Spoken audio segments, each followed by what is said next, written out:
Jesucristo subió al cielo y nos dejó una gran herencia, la ascensión del Señor. Padre Luis Toro va a explicar cuál es ese gran regalo que nos dejó nuestro Señor Jesucristo.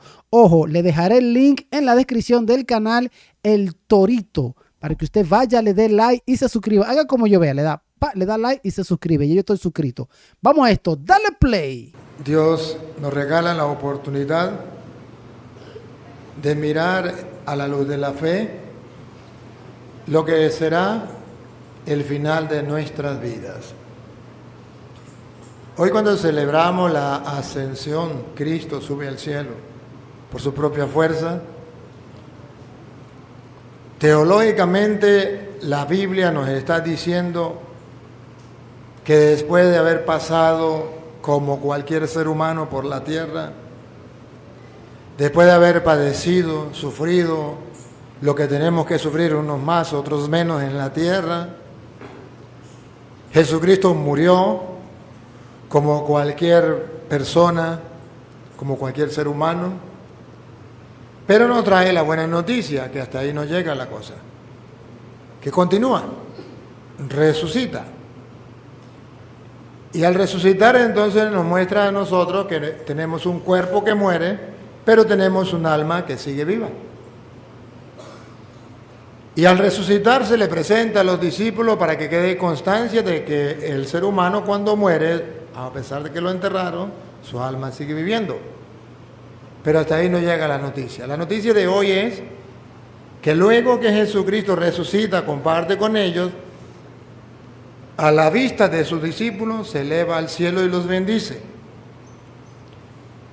para dejarnos la enseñanza teológica a todos los cristianos, que así como Él, que es la cabeza de la iglesia, sube al cielo, también ustedes y yo, que formamos parte de ese cuerpo de Cristo que es la iglesia, vamos a subir al cielo de la misma manera que Él subió al cielo y vamos a gozar eternamente de su reino.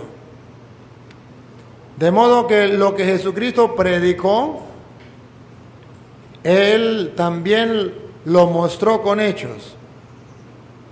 Predicó que había un cielo, que allá íbamos a gozar después de esta vida. Pero no solamente lo predicó, se lo comprobó. Fue elevándose a la vista de sus discípulos al cielo para que ellos comprendieran que no era mentira. Y ellos fueron testigos. Si ustedes captaron el Evangelio y la primera lectura, se dan cuenta que la palabra testigos, testigos, testigos, se resalta, porque estos apóstoles son testigos de lo que vieron, y por ser testigos de lo que vieron, no tuvieron miedo a la muerte. Entregaron su vida, uno de una manera, otro de otra. San Pablo le cortaron la cabeza, San Pedro lo crucificaron cabeza abajo, y no tuvieron miedo a la muerte, y así todos murieron tranquilos, sin desesperarse, con la confianza plena, porque eran testigos de que Jesús había subido al cielo y le había dado la promesa que así como Él subió al cielo, también nosotros íbamos a subir al cielo. Esta buena noticia que se ha proclamado a lo largo de 2000 años, unos lo creen, otros no. La llamada que Dios nos hace a nosotros hoy es a creerla. Creer esa buena noticia. Creer que existe un paraíso, un reino, un cielo para nosotros. Creer que después de esta vida hay otra. Creer que después de que pasemos por estos sufrimientos de la tierra, que ustedes y yo estamos padeciendo, más ahora en Venezuela con estas políticas que nos llevan en el gobierno, peor todavía, pero que sin embargo hay unas promesas eternas en el cielo. El que lo quiera creer, se pone en acción, y el que no lo quiera creer, pues verá qué hace. Pero hoy esa es la noticia del Evangelio. Miremos cómo comienza diciéndolo el Hechos de los Apóstoles. El capítulo 1, del versículo, vamos a leer versículo por allí el 10. ¿Qué dice el 10? Estando ellos con los ojos El 9, el 9. y habiendo dicho estas cosas, viéndolos ellos. Y habiendo dicho estas cosas, viéndolo ellos, fue alzado y le recibió una nube que lo ocultó de sus ojos. Jesús fue llevado al cielo. Viéndolo ellos, testigos, fue llevado al cielo. Y una nube los ocultó de sus ojos. Pero escuchen lo que viene. Jesús subió al cielo y ellos se quedan sorprendidos. Sí, subió al cielo. Pero hay luego una enseñanza más. Y estando ellos con los ojos puestos en el cielo, Jesús sube al cielo y nos enseña a poner los ojos fijos en el cielo. Para eso subió al cielo delante de los apóstoles, para que sus discípulos pongan los ojos en el cielo y no en la tierra. Pero ojo, viene luego la explicación de qué significa poner los ojos en el cielo. Poner los ojos en el cielo no es quedarme simplemente mirando sin hacer nada. Poner los ojos en el cielo significa teológicamente que anhelo, deseo, espero, estoy convencido 100%, que así como Jesús subió al cielo, yo también voy a subir, pero no me quedo con los brazos cruzados, paralizados, sin hacer nada, sino que esto lleva una acción. Tengo que ponerme en acción. Dios no quiere que me quede sin hacer nada. Una fe estática, inmóvil, no. Dios quiere una fe que me lleve al movimiento, a la acción. Pongan cuidado.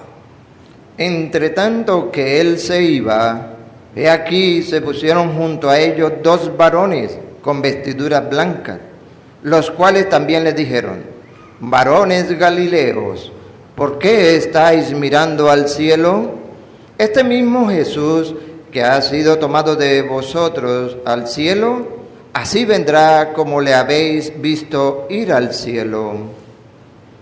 Entonces volvieron a Jerusalén desde el monte que se llama el Olivar, el cual está cerca de Jerusalén, camino de un día de reposo. Ya el Señor dice, ya comprobaron que subió al cielo. Los hombres que se le aparecen, ya comprobaron que subió al cielo. ¿Está bien? Ese mismo que subió, así de la misma manera, vendrá a juzgar a vivos y muertos. Pero ¿qué hacen ustedes quedándose ahí estáticos mirando simplemente al cielo? Manos a la obra. Vayan a la ciudad como Él les ha dicho. Como les había dicho en el versículo 8. Pero recibiréis poder cuando haya venido sobre vosotros el Espíritu Santo, y me seréis testigos en Jerusalén, en toda Judea, en Samaria y hasta los últimos de la tierra. Ellos querían quedarse simplemente extasiados. Lo vimos subir al cielo y yo quiero ganarme el cielo, pero no hago nada. No. Ya Él les había mandado, serán mis testigos. Ellos lo vieron, fueron testigos. Pero no se van a quedar testigos simplemente disfrutando para ellos mismos, mirando al cielo y extasiando y quedando el cielo para mí, así como se fue, así vendrá a llevarnos al cielo, pero yo no hago nada. No. Van a ser mis testigos en Jerusalén, en Samaria y hasta los confines de la tierra. De modo que la meta de Jesús cuando sube al cielo, primero es asegurarnos a todos nosotros que ese es el fin último de todo cristiano. Segundo, que ese fin último de todo cristiano no es para una sola persona, es para todos. Y que el primero que es testigo, el primero que lo cree, el primero que lo disfruta a la luz de la fe, ese va a ser el transmisor de la buena noticia. Ese va a ser el que va a contagiar a los demás. Ese es el que le va a predicar a los demás, no con su propia fuerza, sino con la fuerza del Espíritu, que es el que mueve y transforma los corazones. Pues cumpliendo esta palabra de hoy y este envío del Señor que nos dice, pónganse en acción, la gente se va a salvar, sí se va a salvar, pero con el testimonio de ustedes.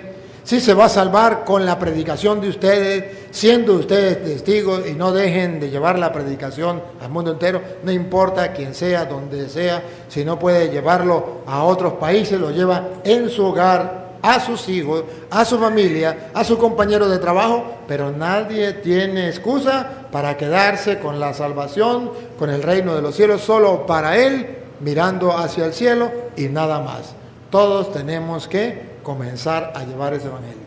En vista de eso, yo hoy quiero ejercer esa función que Jesús le pide a los apóstoles de ser testigos.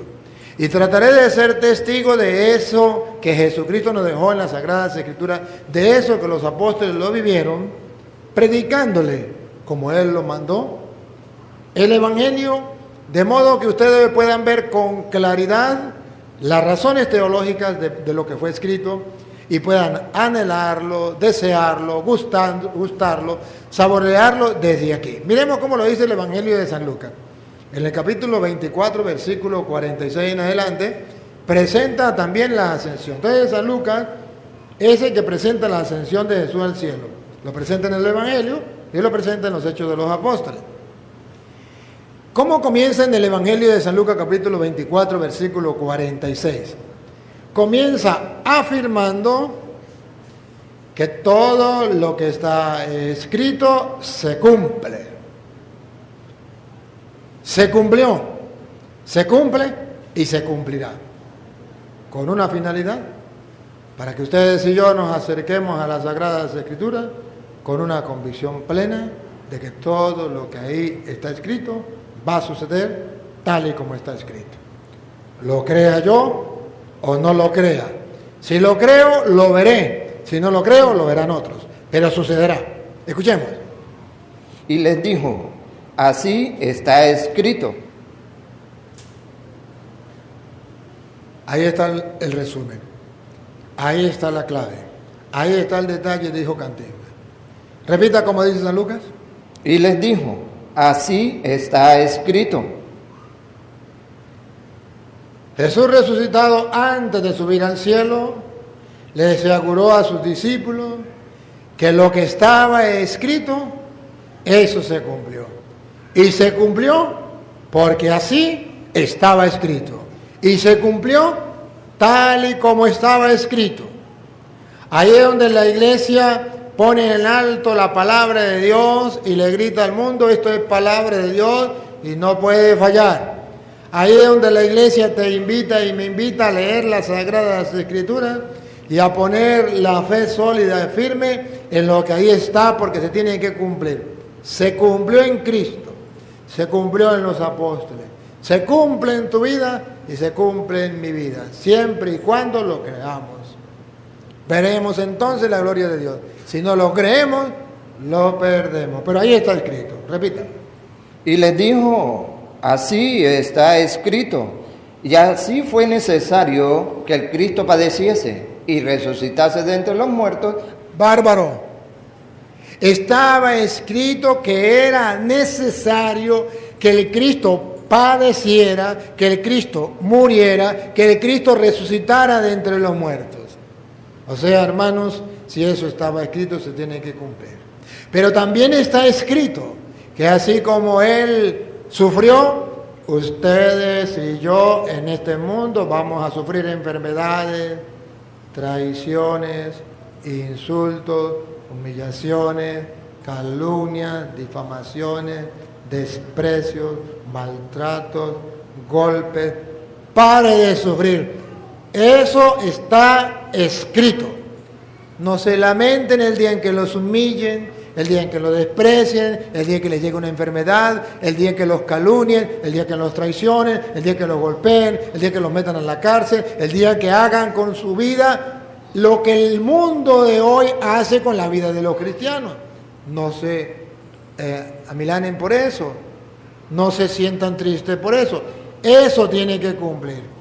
Así estaba escrito. Y si eso hicieron con el leño verde, ¿qué no harán con el seco? Si eso lo padeció Jesús, ¿no lo vamos a padecer nosotros? De modo que el Señor Jesús padeció todo esto para darnos a nosotros un ejemplo de cómo tenemos que padecer, no solo, sino agarrados de la mano de Dios. Con una fe firme, con una convicción plena que este no es nuestro paraíso, no es nuestra patria, que nuestra patria está en el cielo y que aquí somos peregrinos y que como peregrinos tenemos que sufrir.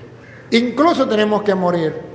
Aquellos que ven la muerte como una desgracia, eso está escrito. Y el que tenga miedo a morir, que no nazca. Pero eso es la condición humana. Pero luego viene, que también está escrito, que vamos a resucitar.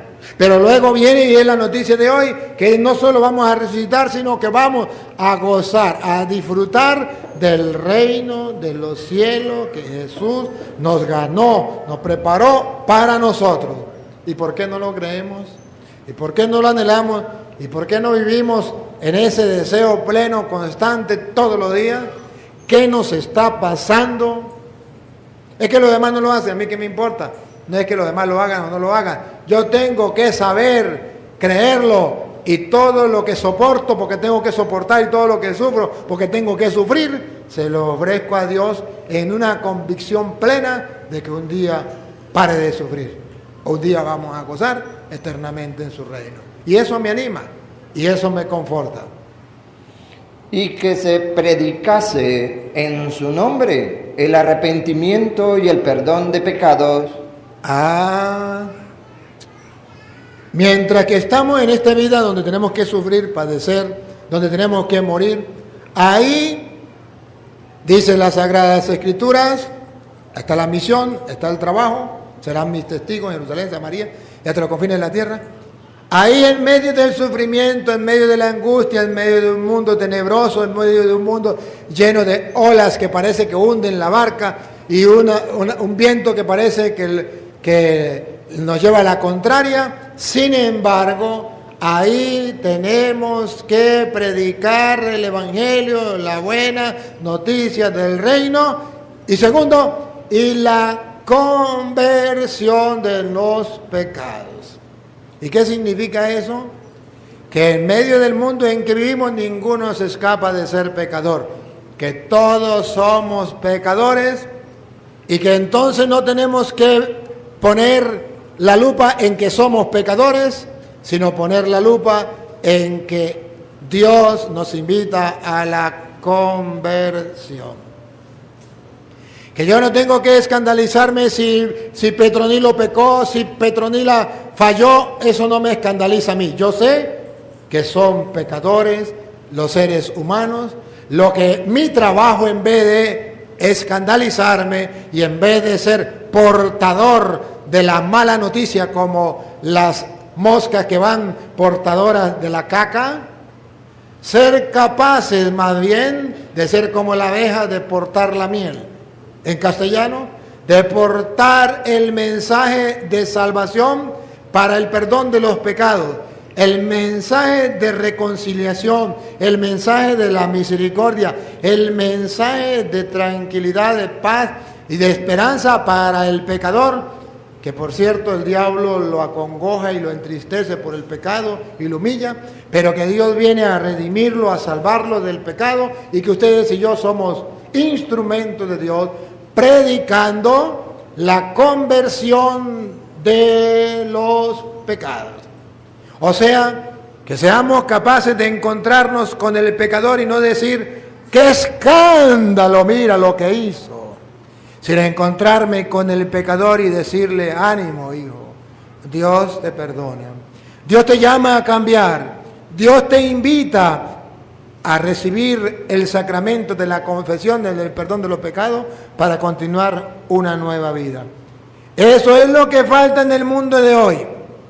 Si ustedes miran las redes sociales tienen la lupa puesta a ver en qué momento cualquier persona falla para hacer un boom de noticia. Petronilo, Pánfilo falló, y si es un cura, más todavía. Pero ese no es el trabajo que Dios manda a los cristianos. Ese es el trabajo que el diablo manda a los suyos.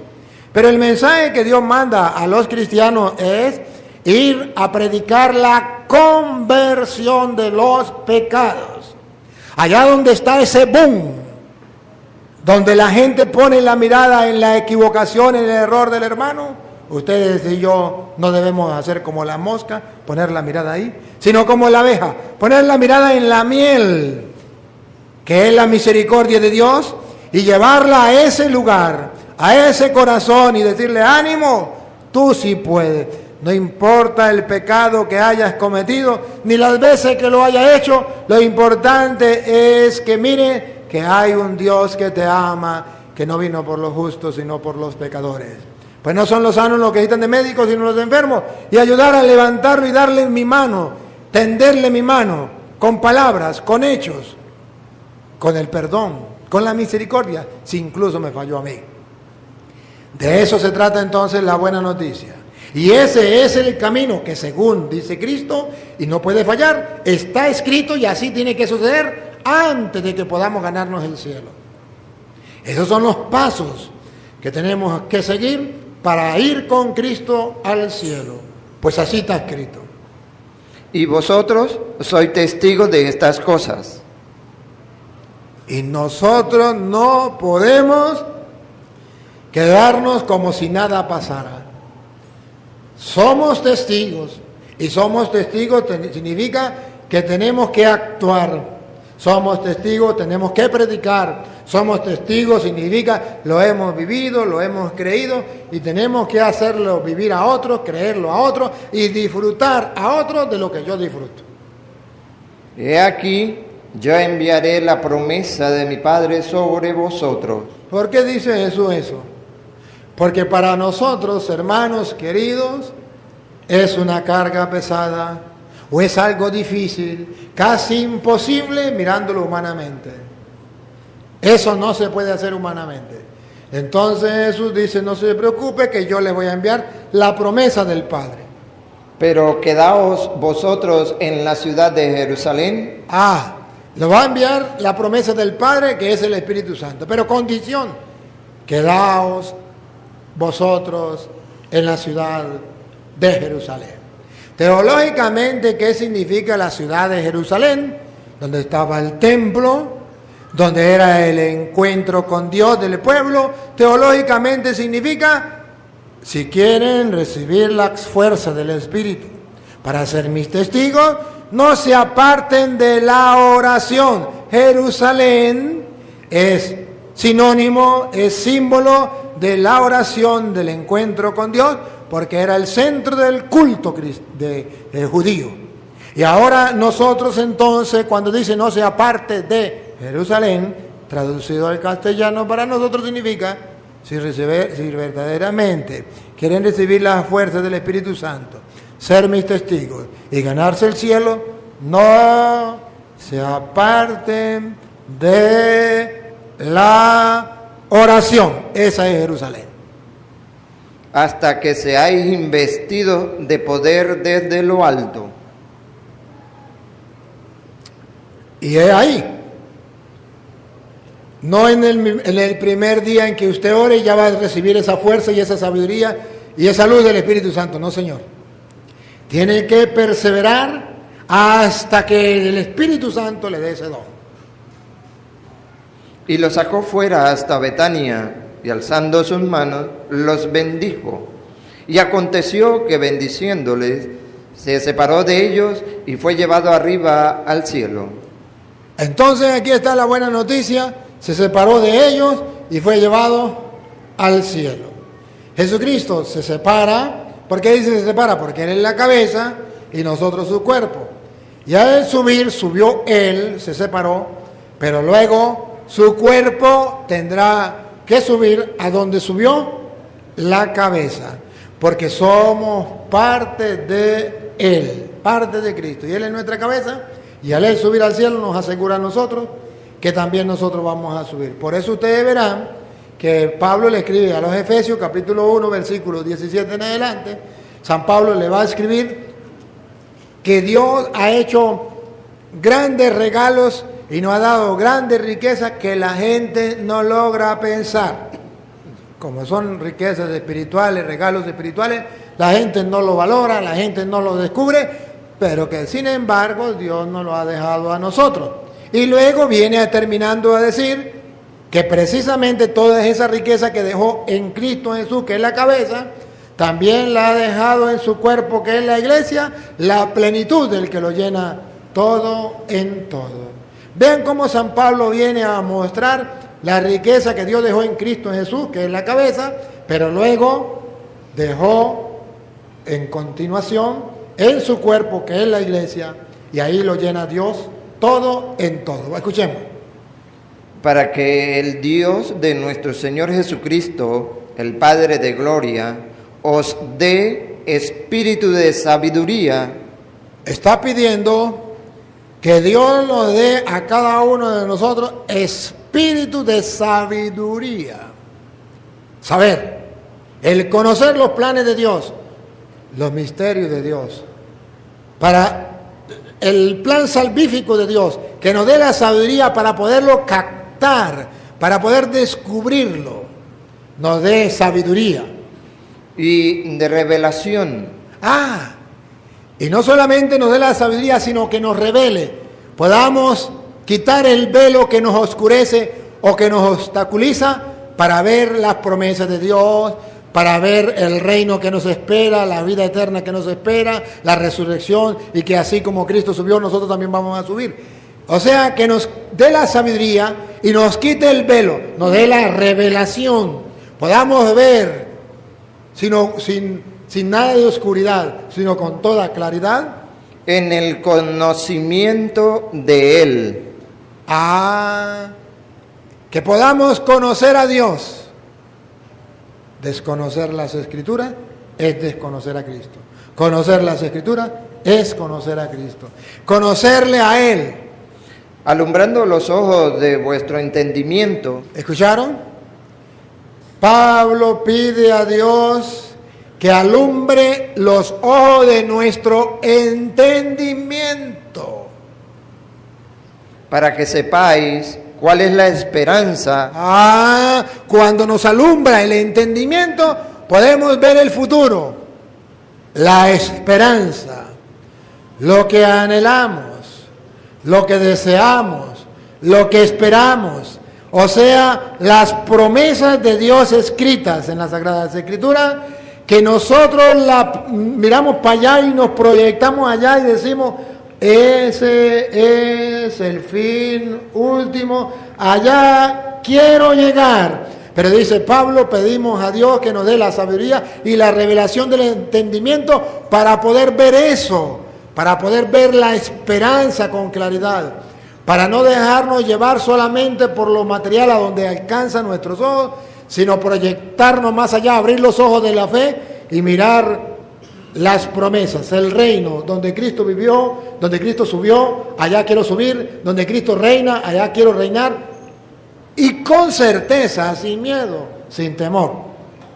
Para que sepáis cuál es la esperanza a que Él os ha llamado. ¿Ha llamado? Para allá vamos. ¿A qué vinimos a este mundo? ¿Para qué nací? ¿Para qué me hizo cristiano? ¿Para qué me permitió estar en la iglesia? ¿Para qué creo en la palabra? ¿Y cuáles las riquezas de la... Escuchen, aquí. ¿Y cuáles las riquezas? Hay riqueza, claro, como no es dólares, como no son euros, o ¿qué? Bolívares ya murieron, o como no son pesos.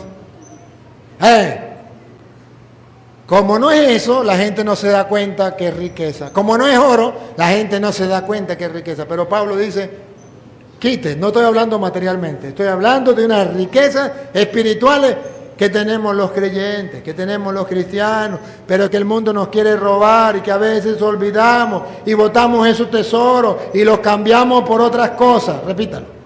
Para que sepáis cuál es la esperanza a que Él os ha llamado y cuáles las riquezas de la gloria de su herencia en los santos. La gloria que nos ha dejado como herencia. Papá me dejó una herencia, no aquí en la tierra, una herencia en los cielos con los santos. Y si nosotros nos emocionamos cuando nuestros padres nos dejan herencia aquí en la tierra, ¿por qué no emocionarnos cuando nos dejan herencia en el cielo? Cuando nos dan tesoros aquí en la tierra, qué felices somos. Y cuando nos dan tesoros en el cielo, pareciera que nada sucede. Y si es herencia, significa que todavía, mientras esté aquí en la tierra, no lo puedo disfrutar. pero que tengo la certeza que un día voy a disfrutar en el más allá. Entonces, queridos hermanos, ahí cualquier persona se activa en la fe para seguir a Cristo. Ahí cualquier creyente se activa para buscar el reino de los cielos, para apartarse del pecado, para buscar las cosas del reino. Se activa porque hay una herencia con los santos en el cielo. Señores, hasta aquí el video. Muy buena enseñanza del Padre Luis Toro. Me encanta siempre cuando el Padre Toro explica con la Biblia y nos enseña el regalo de nuestra Madre Iglesia Católica. ¿Qué opinas? Le dejaré el link en la descripción del canal de El Torito para que usted se suscriba. ¿Qué opinas? Voy a leer todos los comentarios. Bendiciones. Check it out.